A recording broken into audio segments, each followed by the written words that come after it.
Hello বন্ধুরা, যারা যারা আমাদেরকে ভালোবাসেন তারা সবাই প্লিজ ফেসবুকে গিয়ে আমাদের নীলস ডায়েরি ফেসবুক পেজটাকে ফলো করে আসবেন। প্লিজ প্লিজ আমাদের সাথে কথা বলতে চাইলে ফেসবুকে গিয়ে আমাদের নীলস ডায়েরি ফেসবুক পেজে ফলো দিয়ে পেজে মেসেজ করবেন, অবশ্যই রিপ্লাই দেব ইনশাআল্লাহ। আয়রাত দাঁড়িয়ে দাঁড়িয়ে সবার সাথে হাসি মুখে কুশল বিনিময় করছিল। এর ফাঁকে ফাঁকে বাঁকা চোখে আবার আব্রাহামের দিকেও নজর দিচ্ছে। অনেকে তাদের হাতে ড্রিঙ্কস নিয়ে আছে, কথা বলার মাঝে মাঝে তাদের চুমু দিচ্ছে। আবার কেউ কেউ সফট মিউজিকের তালে তালে নিজেদের পার্টনারের সাথে কাপল ড্যান্স করছে। আয়রাতের কথা বলা শেষ হলে সে আব্রাহামের দিকে তাকায়, দেখে যে সে বসে বসে ফোন কাটছে। আয়রাত ধীরে ধীরে ধীর পায়ে তার দিকে এগিয়ে যায়। হ্যাঁ জামাইজান, উফ, বিরক্তিকর। এখানে এত ভালো পার্টি রেখে ফোনে কি করা হচ্ছে? Mind your own business girl. Yes, আমার কাজই তো আপনার পেছনে লাগা আর আপনার সাথে চিপকে থাকা। আপনি কি করছেন না করছেন সেদিকে খেয়াল রাখা, আর আমি তো তাই করছি, তাই না? হুম। আব্রাহাম এবার আয়রাতের দিকে তাকায়। আব্রাহামের চোখগুলো আয়রাতের সারা মুখে বিচরণ করে চলেছে। কিছু একটা মিস্টেক আছে। কি? তোমার গানের ঝুমকুতে একটা হোয়াইট স্টোন কম আছে, মানে গায়েব আর কি। এত ক্ষুদ্র একটা জিনিস এত সূক্ষ্মভাবে লক্ষ্য করলেন কেন বলুন তো? আমি মেয়েদেরকে বেশি লক্ষ্য করি। চোখ দুটো যখন কাটে চামচ দিয়ে বের করে মার্বেল খেলবো তখন লক্ষ্য করে নিন বেশি করে। তখনই রোদেলা আসে আয়রাতের কাছে। অফিসের পরবর্তী প্রজেক্ট যার সাথে সাইন করার কথা উনি এসছেন, তাই সৌজনের খাতিরে দেখা তো করতেই হবে। আয়রাত একবার আব্রাহামের দিকে তাকিয়ে রোদেলার সাথে চলে যায়। তখনই একজন লোক আসে, তিনি আয়রাতের সাথে কথা বলেন, একসময় হ্যান্ডশেক করেন, এরপর আরও কিছুক্ষণ সময় কথা বলে চলে আসেন। তারপরে সেখানে আহসান যায়, অর্থাৎ আয়রাত যাকে ভাই বলে ডাকে সেই আর কি। আয়রাত তো আহসানের সাথে বেশ ফ্রি, তারা দুজন মিলে বেশ আড্ডা দিচ্ছে। কথা বলে একসময় আয়রাতের মাথার সাইডের কিছু ক্লিপ খুলে যায়। আহসান সেগুলো আয়রাতকে ইশারা করে দেখিয়ে দেয়। আয়রাত ঠিক করতে না পারলে আহসান আয়রাতের মাথায় হাত দিয়ে ঠিক করে দেয়। আরে এই দিকের ক্লিপগুলো খুলে গেছে তো। না, আরে ধুরু ভেজাল। এবার ঠিক আছে। থ্যাংক ইউ ভাইয়া। Welcome Bruyne.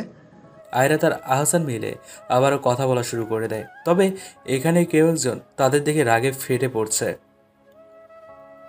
তবে তা প্রকাশ করছে না। তার কয়েক মিনিট পরে ঠাস করে কিছু একটা ভেঙে যাওয়ার শব্দ আসে। আয়রাত সহ বাকি সবাই সেদিকে তাকায়, দেখে আব্রাহাম তার মাথা নিচু করে বসে আছে, তবে তার হাতের অবস্থা খারাপ। আব্রাহামের হাতে একটা অ্যালকোহলের গ্লাস ছিল, আব্রাহাম তার হাতের চাপে ফাটিয়ে দিয়েছে। গ্লাসটা হাতের মাঝে ভেঙে খান খান হয়ে গিয়েছে। মুহূর্তেই আব্রাহামের হাত থেকে রক্ত পড়া শুরু করে দেয়, কাঁচের টুকরোগুলো নিচে পড়ে আছে। আয়রাত তো এটা দেখেই কপাল কুঁচকে চিন্তা মাখা মুখ নিয়ে আব্রাহামের কাছে আসে। এসেই আব্রাহামের হাত ধরে ফেলে সে।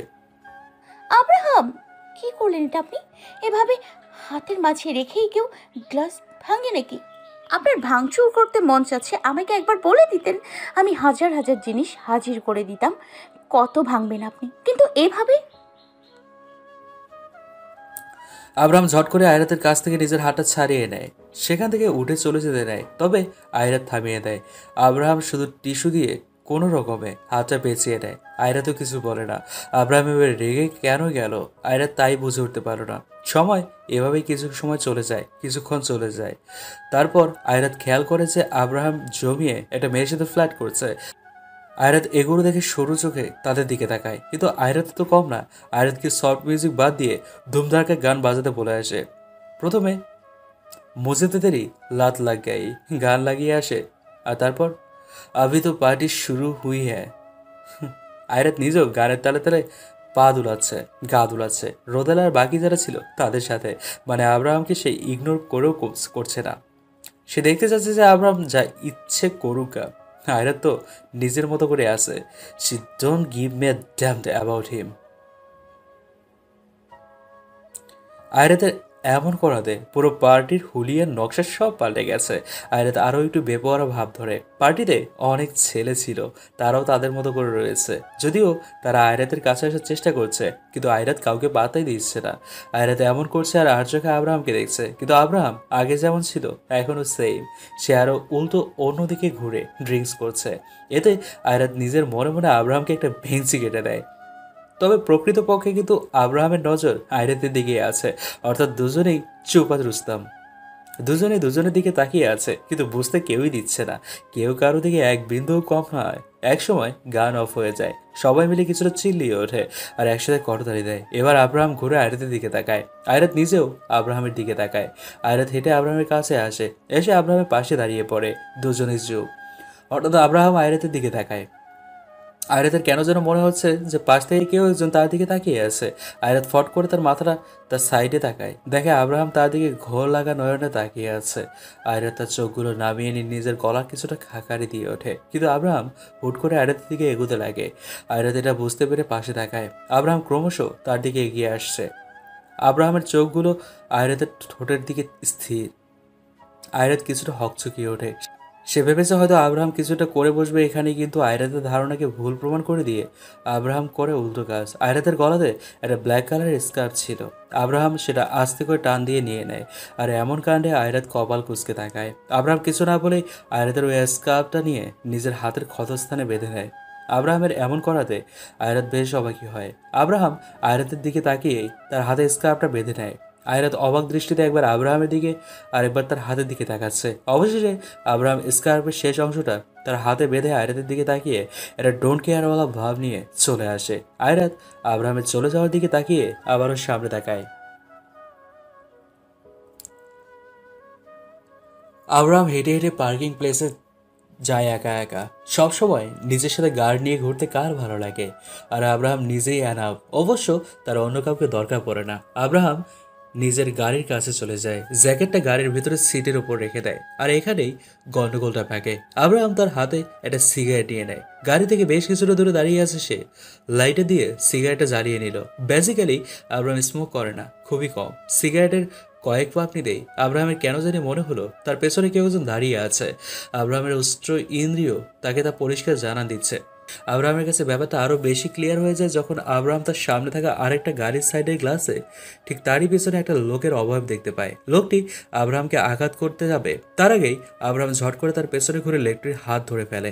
লোকটির হাতে শক্ত কিছু একটা ছিল যা দিয়ে সে আব্রাহামকে আঘাত করতে চেয়েছিল, কিন্তু তার হয়ে ওঠেনি। আব্রাহাম তার এক হাত দিয়ে লোকটার গলা পেঁচিয়ে ধরে, এতে লোকটার শ্বাস আটকে আসতে শুরু করলো।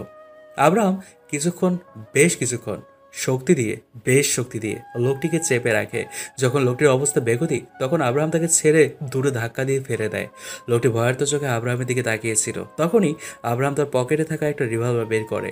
রিভলভারটা বের করে সোজা সেই লোকটির মাথা বরাবর তাক করে ধরে। সামনে থাকা লোকটি তো ভয়ে কাঁদো কাঁদো অবস্থা। আব্রাহাম হঠাৎ তার রিভলভারটা আস্তে আস্তে নিচে নামিয়ে এনে লোকটির পা বরাবর তাক করে ধরে। লোকটি কিছু বলতে যাবে তার আগেই আব্রাহাম শুট করে দেয় তার পায়ে। লোকটি অসহ্য ব্যথায় চিল্লিয়ে ওঠে। আব্রাহাম এবার তার এক পা ভাঁজ করে লোকটির সামনে বসে পড়ে। রিভলভার দিয়ে নিজের মাথার সাইডে কিছুটা স্লাইড করে আবারও সরু দৃষ্টিতে লোকটির দিকে তাকিয়ে বলে ওঠে, দেখ, না আমি তোকে চিনি না তুই আমাকে চিনিস, নাকি তুই আমাকে চিনিস? তাহলে যাই হোক, তোর কোনো ক্ষতি আমার জানা মতো আমি করি। তাহলে কেন কেন আমাকে মারতে এখানে এসেছিস? মানে তোর সাথে আমার কোনো রকম কোনো শত্রুতা নেই, আর তারপরেও তুই আমাকে মারতে এসেছিস। শখ জেগেছে তোর মরার? কেন অযথা নিজের মৃত্যুর দিকে পা বাড়াচ্ছিস বলতো? আজ ছেড়ে দিলাম, এরপর বিনা কথায় সোজা পড়ে, বুঝলি? গার্ড! আব্রাহামের একটা গার্ড এসে সেই লোকটাকে নিয়ে যায়। আব্রাহাম আবারও তার পেছনের পকেটে রিভলভারটা তুলে রেখে দেয়। তারপর সে নিজেও চলে যায়। কিন্তু খানিক দূর থেকে কেউ খুঁটিয়ে খুঁটিয়ে আব্রাহামকে আর তার কাজকে দেখছে, আর তা হলো আয়রাত নিজেই। আয়রাতের সাথে রাশেদও রয়েছে। আয়রাত আর রাশেদ মূলত একটা গাড়িতে। আর হ্যাঁ, যেই লোকটিকে পাঠানো হয়েছিল আব্রাহামকে মারার জন্য, সে আর কেউ না, আয়রাত নিজে ইচ্ছে করে পাঠিয়েছিল। যদিও সে জানতো যে এই লোকটা আব্রাহামের ধারের কাছেও যেতে পারবে না, তবুও কিছু জিনিস লক্ষ্য করার জন্য আয়রাত এই কাজটা করেছে। আব্রাহামের সেখান থেকে চলে যেতেই আয়রাতের মুখে হাসি ফুটে ওঠে। সে যা ভেবেছিল তাই হয়েছে। আব্রাহামের ব্যাপারে আয়রাতের সন্দেহটা যেন আরও গাঢ় হয়ে গেল। ম্যাম, স্যার তো... তুমি খেয়াল করেছো কিছু? জি ম্যাম, অরনিল স্যার যেভাবে রিভলভার ধরেছিল, আব্রাহাম স্যার রিভলভার ধরার স্টাইলও পুরোই এক। ইভেন স্যার যে শ্যুট করলো, মানে সব এক হয়ে। সবচেয়ে বড় কথা হচ্ছে আব্রাহামের সব রিভলভারগুলোর ওপর একটা গোল্ডেন কালারের চেক লাগানো। এবারও কিন্তু তার ব্যতিক্রম নয়। ওর হাতে যে রিভলভারটা ছিল তাতেও গোল্ডেন কালারের একটা চেক রয়েছে। আর আমার আব্রাহামই রাশেদ। ও যতই না বলুক আমাকে, আমি ওকে চিনি। এর কিছুক্ষণ পর আয়রাত আর রাশেদও সেখান থেকে এসে পড়ে। আয়রাত যখন তার বাসায় আসে তখন দেখে ইলা বেগম বসে আছে। কি করছো? কিছু না, মুখটা এমন শুকনো কেন? আজ টিভিতে একজনকে দেখি। কাকে? নাম ছিল আবরাম চৌধুরী, কি কি যেন একটা। অর্নিল? হ্যাঁ। ও কোনো অর্নিল টর্নিল না, ও আব্রাহামি। কি করে সম্ভব এটা? আমাদের হয়তো কোথাও ভুল হচ্ছে। চেহারাতে মিল থাকে না মানুষের? চেহারাতে মিল থাকে, কিন্তু গলার স্বর, হাঁটা চলাফেরা, কথা বলার রাগী ভাব, বেশভূয়া, মানে এত কিছু মিল কিভাবে? আর মিল দেখেই যে আমি বলছি আব্রাহাম, তা না। আমার মন বলে যে আমার মন বলে যে সে আব্রাহাম।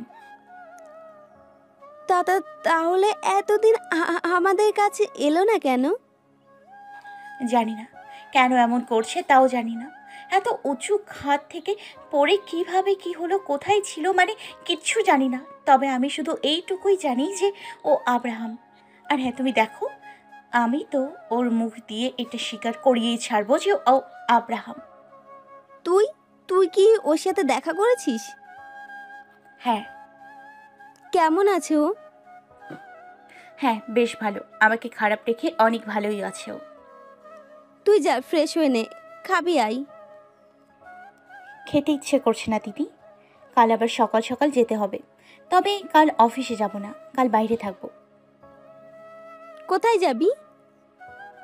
আব্রাহামের কনসার্ট আছে। কনসার্ট বলতে ওর একটা শো আছে, সেখানে বেশ কিছু মানুষ থাকবে, তাই। ও আচ্ছা। আয়রাত ওপরে তার রুমে চলে গেল। কাপড় চেঞ্জ না করে বিছানাতে গা এলিয়ে দিল সে। ভালো লাগছে না। আয়রাত একসময় আব্রাহামকে ফোন দিল। ফোন 3বার কেটে অফ হয়ে যায়, তবে ধরে না। আয়রা তো হাল ছাড়ার পাত্রী না, সে লাগাতার ফোন দিতেই থাকলো। একসময় ফোনটা রিসিভ হয়। এই কোথায় আপনি? এত দেরি কেন ফোন ধরতে? দেরি করি বা ফোন না ধরি তাহলে তোমার কি? মানুষকে বিরক্ত করা ছাড়া আর কি কোনো কাজ নেই তোমার? আরে না না, মানুষকে না, শুধু আপনাকে। কি বলবে জলদি বলো। না মানে আসলে মানে না আমার এগুলো বাদ দিয়ে বলো তো কি বললে? মিসু। ঘুমাও, রাত হয়েছে। আপনি তো আগে আনরোম্যান্টিক ছিলেন না, আপনি এমন হলেন কেন বলুন তো? আয় হায়, আমি শেষ। আমি তো আমার এমন জামাইকে চিনিনি। এত আনরোম্যান্টিক কেন আপনি? ধুর। আয়রাত কিছু কি খেয়েছো? না তো। তাহলে এগুলো কি আবল তাবল বকছো? চুপচাপ কি ঘুমাও, যাও। আয়রাত কিছু একটা বলতে যাবে, তার আগেই সে আব্রাহামের পাশ থেকে কিছুটা মেয়েলি আওয়াজ শুনতে পায়। আয়রাত কিছু বলতে যাবে, তার আগে আব্রাহাম তাকে বাই বলে ফোনটা কেটে দেয়। আয়রাত কপাল কুঁচকে হাতে থাকা ফোনের দিকে তাকিয়ে থাকে। যাই হোক, এসব ভাবনা আয়রাত তার মাথা থেকে ঝেড়ে ফেলতে পেরে পরের দিন সকালের কথা ভাবতে থাকে। আব্রাহামকে আরও একটু ভালোভাবে প্যাচে ফেলতে হবে তার। আব্রাহাম আয়রাতের ফোন কেটে দিয়ে নিজের সামনে থাকা রাত্রির দিকে চোখগুলো খানিক ছোট করে এক ভ্রু উঁচু করে তাকায়। আব্রাহামের এমন ঘাইলি করা চাহনি দেখে রাত্রি তার 32টা দাঁত বের করে হেসে দিয়ে ওঠে। রাত্রির এমন হাবলা মার্কা হাসি দেখে আব্রাহাম কপাল কুঁচকে রাগীভাবে তার দিকে তাকায়। মুহূর্তেই রাত্রির হাসিটা গুম হয়ে যায়। সে মাথা নিচু করে ওনার আঁচলটা 2 আঙ্গুলের মাঝে পেঁচাতে থাকে। তাকে দেখে আব্রাহাম আবারও বলে ওঠে, কি হয়েছে, এভাবে দাঁড়িয়ে আছিস কেন? না মানে মা তোকে খেতে ডাকছে। যা, আসছি। না না, তোকে আমার সাথে একদম নিয়ে যেতে বলেছে। আমি তো ছোট কোনো বাচ্চা না, তাই না? যেতে পারবো। তুই যা, আমি আসছি। বললাম তো তোকে সাথে করে নিয়ে যেতে বলেছে। আরে মেরি মা, আচ্ছা চল। আব্রাহাম আর না পেরে রাত্রির সাথে চলে গেল। আসলে আব্রাহাম যেই বাড়িতে থাকে তার নিচের অংশে রাত্রিরা থাকে। রাত্রির বাবা একজন বড় পোস্টের সরকারি পুলিশ অফিসার হিসেবে ছিলেন, যদিও তিনি এখন আর বেঁচে নেই। রাত্রির মা আর রাত্রি কিছুটা পার্সোনালভাবে আব্রাহামকে চিনে থাকলেও পাবলিক প্লেসে তা প্রকাশ করে না। বাকি 8-10টা মানুষের মতো তারাও আব্রাহামের বিরাট বড় ফ্যান, এটাই দেখায়। তবে এই রাত্রি আর আব্রাহাম যে একই বাসার উপর নিচে থাকে তা সবারই অজানা। আব্রাহাম রাত্রি আর তার মা লাবণীর সাথে রাতের খাবার খেয়ে উপরে তার রুমে এসে পড়ে। আব্রাহাম তার রুমে গিয়ে কাচের দরজার উপরে নিজের হাতটা রেখে দাঁড়িয়ে পড়ে, চোখ দুটো তার বাইরে স্থির। আব্রাহাম হঠাৎ তার মাথাটা নিচে নামিয়ে ফেলে, অবশেষে একটা সিগারেট জ্বালিয়ে নেয়। অনেক সময় কষ্ট মুখে ব্যক্ত করতে হয় না, আসলে ব্যক্ত করার প্রয়োজন হয় না। কিছু কিছু কষ্ট, কিছু ব্যথা একান্তে নিজে থেকে যায়। মানুষ বলে নিজের মনের কথা কাউকে খুলে বলে দিলে, শেয়ার করলে নাকি অনেকটাই কমে যায়, নিজেকে হালকা অনুভব হয়। কিন্তু অনেক সময় এই কষ্টগুলো কারোর সাথে ভাগাভাগি করা যায় না, কাউকে বলা যায় না, মন তাতে সায় দেয় না। থাক না কিছু ব্যর্থতা নিজের নামেই, নিজের মনেই থাক। আব্রাহাম নিজের মনের অব্যক্ত যন্ত্রণাগুলো যেন এখন সিগারেটের ধোঁয়ার মাধ্যমে উড়িয়ে দিতে লাগলো। ভালো লাগছে না কিছুতে ঠিকভাবে মনও বসাতে পারছে না, অথচ কাল একটা শো আছে। আব্রাহাম আর ভেতরে থাকতে না পেরে একদম রুমের ভিতরে চলে গেল। রুমের লাইট সম্পূর্ণ নিভিয়ে দিল। বাইরে থেকে ল্যাম্পপোস্টের কিছু আলো রুমের ভেতরে এসে পড়েছে। হালকা বাতাসে ঘরের বড় বড় সাদা পর্দাগুলো উঠছে। আব্রাহাম ভাবলেশীনভাবে উপরের দিকে এক নয়নে তাকিয়ে থাকে। এভাবেই রাতটুকু কেটে গেল। অয়ন ভাই, গেস করো আমি তোমাকে কি বলতে চাচ্ছি। কি? গেস করো। আমি এই গেস করাতে সবসময় ভুলই হই, এবারও হব তো, তুমিই বলো। ব্যাপারটা না শুনে 440 ডিগ্রির মতো ঝাটকা খাবে। এমন কি? অনেক বড় কিছু। আচ্ছা এবার বলো তো। আব্রাহাম। আমি জানি তুমি ওকে অনেক মিস করো। ও ফিরে এসছে। হ্যাঁ আমি কি? কিন্তু স্বীকার করছে না। ও মরেনি, বেঁচে আছে ও। বৌমনি, শরীর ঠিক আছে তো তোমার? জ্বর টর আসেনি তো? ধুত রে ভাইয়া, আমি সিরিয়াস। না বৌমনি, হয়তো তোমার কোথাও ভুল হচ্ছে। এটা কি করে? আমি গত 1 সপ্তাহের বেশি হবে তার সাথে আছি, অর্থাৎ কাজ করছি। ভাইয়া তুমি দেখলে সেখানেই পড়ে যাবে। ও হুবহু আমার আব্রাহাম, কিন্তু ও মানতেই চায় না। এখন তো আমারই বিশ্বাস হচ্ছে না। ওকে ফাইন, তুমি একটা জায়গায় এসে পড়ো যত জলদি সম্ভব। আচ্ছা বৌমনি, আসছি। তুমি মেইল করে দাও তো অ্যাড্রেসটা। আচ্ছা। কথাটা বলেই আয়রাত ফোনটা কেটে দেয়। তারপর অয়নকে অ্যাড্রেসটা মেইল করে পাঠিয়ে দেয়। এদিকে আজ সকাল থেকে আব্রাহামের কোনো খোঁজ নেই। সে কোথায় আয়রাত জানে না। বারবার আব্রাহামকে ফোন দিয়ে যাচ্ছে, বাট নো রেসপন্স। আয়রাত একবার ভাবলো যে সে হয়তো তার শোতে, কিন্তু ফোন না ধরার সাথে কি কানেকশন? অনেক আগে থেকেই তো ফোন করে যাচ্ছে। যাই হোক, আয়রাত অফিসের কিছু কাজ মিটমাট করে সোজা চলে যায় আব্রাহামের শোতে। আয়রাত একদম তার মুখে মাস্টাস পড়ে গিয়েছে যেন কেউ না চিনে। তবে আয়রাত সেখানে গিয়ে এই যে আব্রাহামকে খোঁজে, কিন্তু তার দেখা আর মেলে না। তবে আয়রাত হাঁটতে হাঁটতে একসময় একটা বেশ বড় আর খোলামেলা জায়গাতে এসে পড়ে। তার কিছু দূর যেতে বেশ কিছু মানুষের চিল্লাপালা আওয়াজ আয়রাতের কানে আসে। আয়রাত ভাবে হয়তো কোনো ঝামেলা পেকেছে, তাই আয়রাত কি আগেই তার প্যান্টের পকেটে থাকা রিভলভারটা হাতে দিয়ে খামচি দিয়ে ধরে। কিন্তু সামনে এগোতেই দেখে খোলা আকাশের নিচে ঘন সবুজ গাছের উপর বেশ কিছু মানুষ জড়ো হয়ে আছে। আর তাদের সবার সামনে আব্রাহাম হাতে গিটার নিয়ে মুখে হাসির রেস টেনে নিয়ে বসে আছে। আয়রাত এগুলো দেখে নিজের আনমনে হেসে ওঠে। চা বাবা, নিজে ভাবলো কি আর হলো কি। আয়রাত সবার পেছনে দাঁড়িয়েই দেখতে লাগলো। পরিবেশটা সুন্দর, একদম খোলা আকাশের নিচে সবাইকে নিয়ে বসছে। শোয়ের হোস্ট ছিল উনি, বেশ হাইফাই একটা স্টেজে অ্যারেঞ্জ করেছিল সব। কিন্তু আব্রাহামের সেটা পছন্দ হয়নি। সামনেই এত বড় একটা জায়গা থাকতে আর এগুলো কেন?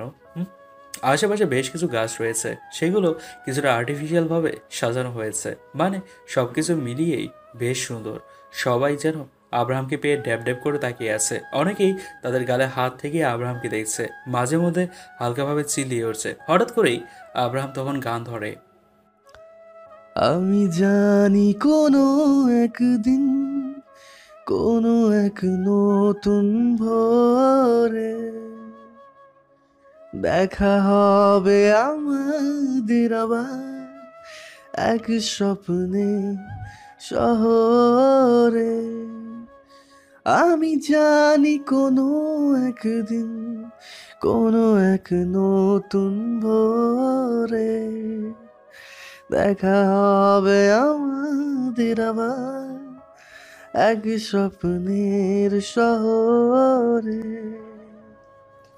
তোর সাথে ছিল বাকি কত কথা বলবো একদিন, একাকি নিজের সাথে করেছি গল্প সারাদিন।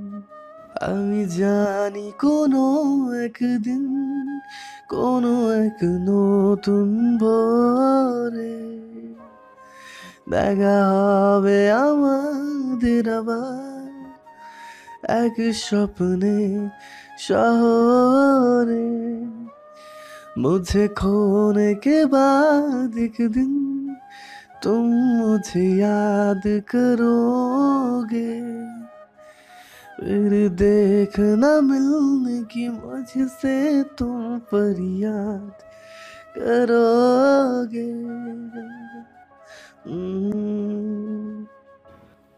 শেষ হতেই সবাই ও করে ওঠে। তবে আব্রাহাম যখন গানটা গাচ্ছিল তখন কেন জানি সে আয়রাতের দিকে তাকাচ্ছিল না। কথায় বলে মানুষ যা মুখে বা ভাষায় প্রকাশ করতে পারে না তখন তো গানের মাধ্যমে বের হয়ে আসে। মুখে লেগেছিল আব্রাহামের বেলাগাম হাসি। থেকে থেকে খুব কম আয়রাতের দিকে তাকাচ্ছিল সে, আবার চোখ নামিয়ে নিচ্ছিল। আয়রাত এতক্ষণ ভরা আব্রাহামকে দেখে যাচ্ছিল। গানটাতে সত্যি হারিয়ে ফেলা মানুষকে আবার আগের মতো করে কাছে পাওয়ার প্রবল আকাঙ্ক্ষা ছিল। অবশেষে আরও প্রায় ঘন্টাখানেকের মতো সেখান থেকে চলে আসে। আব্রাহামের বাইরে আসতেই আয়রা দ্রুত তার কাছে যায়। এই জামাই যান, দাঁড়ান। তুমি এখানে কি করো? সে কি জানো না? প্রচুর বেসুরা গলা ছিল। এই চুপ করুন আর চলুন। কোথায়? যেদিকে দু চোখ যায়। মানে? মনে পড়ে কি কিছু? আমিও এভাবেই জিজ্ঞেস করতাম যে আমরা কোথায় যাচ্ছি, আর তখন আপনি আমায় এই ডায়লগটা মারতেন। আমার কাজ আছে, আমি পারবো না। আপনি যাবেন না আমার সাথে? না। যাবেন না? না বললাম তো। তবে রে। আয়রাত হাতে একটা বড় পাথর নিয়ে নিল। এই কি করছো? আমার সাথে এখন না গেলে এই পাথর দিয়ে প্রথমে আপনার গাড়ির হুলিয়া পাল্টে দিব, আর তারপর আপনার। এই তো দেখি আচ্ছা মুশকিল রে বাবা। আচ্ছা চলো। আপনি না আসলে ঘি। কি? হ্যাঁ, ঘিকে যেমন সবসময় বাঁকা আঙুলে তুলতে হয়, ঠিক তেমন ভাবে আপনাকেও বাঁকা পথে রাজি করাতে হয়। আব্রাহাম আয়রাতের কাছে এসে পড়ে। এরপর আয়রাত আর আব্রাহাম গাড়িতে উঠে চলে যায়। আব্রাহাম শুধু বসে বসে জানালা দিয়ে বাইরে তাকিয়েছিল। তবে যে রাস্তাগুলো দিয়ে যাচ্ছে সেগুলো আব্রাহামের বেশ চেনা। দেখতে দেখতেই একসময় গাড়ি থেমে যায়। আব্রাহাম তার মাথা ঘুরিয়ে আয়রাতের দিকে তাকায়। নামুন নামুন। আব্রাহাম নেমে পড়ে, সাথে আয়রাতও। আব্রাহাম এই জায়গাটা দেখে অবাক, কেননা এটা সেই পার্ক যেখানে আব্রাহাম একদিন আয়রাতকে নিয়ে এসেছিল। মনে পড়ে কিছু, নাকি এখনো বলবেন যে মনে নেই? আমরা এখানে কেন এসেছি? আসুন। আয়রাত আব্রাহামকে হাত ধরে টেনে নিয়ে চলে যায়। আমরা এটা করব। আব্রাহাম সামনে তাকিয়ে থেকে বাঞ্জি জাম্পিং। আয়রাত তাকে এখানে নিয়ে আসবে আব্রাহাম তা ভাবেও নি। তবে আয়রাতের কথায় আব্রাহাম হেসে দেয়। হাসো, হাসার কি আছে? তুমি করবে বাঞ্জি জাম্পিং? সিরিয়াসলি? হ্যাঁ তো। তুমি উঁচু দেখে ভয় পাও? আয়রাত সরু চোখে আব্রাহামের দিকে তাকায়। আমি উঁচু দেখে ভয় পাই তা আপনি জানেন? না মানে আইডিয়া করলাম আর কি। তো আইডিয়া করে কি মনে হলো? পারবে না। আর যদি পড়ি তো? যা বলবে তাই করব। সত্যি? সত্যি। ভেবে বলছেন তো? হ্যাঁ। ফাইন। আয়রাত দ্রুত পায়ে একদম উপরে চলে গেল। আর আব্রাহাম শিওর ছিল যে আয়রাত পারবে না জাম্প করতে। তাই সে নিচে গাড়ির সাথে হেলান দিয়ে দাঁড়িয়ে দাঁড়িয়ে ফোন কাটছে। কিন্তু বেশ সময় পার হয়ে যায়, তবুও আয়রাতের আসার নামগন্ধ নেই। তা দেখে আব্রাহাম কিছু দূর হেঁটে যায় সামনে। আর সামনে যেতে সে অবাক, আয়রাত সত্যি দুই হাত মেলে অনেক বেশি উঁচুতে দাঁড়িয়ে আছে, জাম্প করে করে এমন অবস্থা। আর ওদিকে আয়রাত বুক ভরে দুবার দম নেয়, চোখগুলো বন্ধ করে নেয়। এসে সেই দিনের কথা মনে পড়ছে। আব্রাহাম তাকে জড়িয়ে ধরেছিল আর আয়রাত চিল্লিয়ে তার মাথা খেয়ে ফেলছিল। হঠাৎ এভাবে থাকতে থাকতে আয়রাত খেয়াল করে যে তার পেছনের বাঁধনটুকু বেশ হালকা হয়ে আসছে। তার পর মুহূর্তেই ঝিম করে আয়রাতকে নিচে ফেলে দেওয়া হয়। আয়রাত শুধু চোখ খিচে বন্ধ করে দিয়ে থাকে। 10-15 সেকেন্ড পরে আয়রাত নিচে গিয়ে আটকে যায়, পায়ের সাথে দড়ি বেঁধে নিচে ঝুলে আছে। তারপর তাকে ওপরে এনে ঠিকঠাকভাবে সব র্যাপগুলো খুলে দেয়া হয়। আয়রাত আবারও দ্রুত সিঁড়ি বেয়ে নিচে নেমে আসে। আব্রাহাম তার দিকে তাকিয়েছিল। এখন যা বলবো তা যদি না শোনেন তাহলে খবর আছে আপনার। ভয় লাগেনি? ভয়? ভয় কাকে বলে কেউ তা আমার কাছ থেকে শিখুক। তাহলে? আচ্ছা ছাড়ুন না, এখন আমি যা চাইবো তা দেবেন? আচ্ছা কি চাই বলো। আপনাকে চাই আয়রাত লিসন, আমি জানি না কিভাবে আর বোঝাবো তোমাকে, বাট আমি তোমার হাজবেন্ড না। আমার। আমি মিথ্যে কথা ধরতে পারি Abraham. Ayrat, watch out. Hello বন্ধুরা, যারা যারা আমাদেরকে ভালোবাসেন তারা সবাই প্লিজ ফেসবুকে গিয়ে আমাদের নীলস ডায়েরি ফেসবুক পেজটাকে ফলো করে আসবেন। প্লিজ প্লিজ আমাদের সাথে কথা বলতে চাইলে ফেসবুকে গিয়ে আমাদের নীলস ডায়েরি ফেসবুক পেজে ফলো দিয়ে পেজে মেসেজ করবেন, অবশ্যই রিপ্লাই দেব ইনশাআল্লাহ।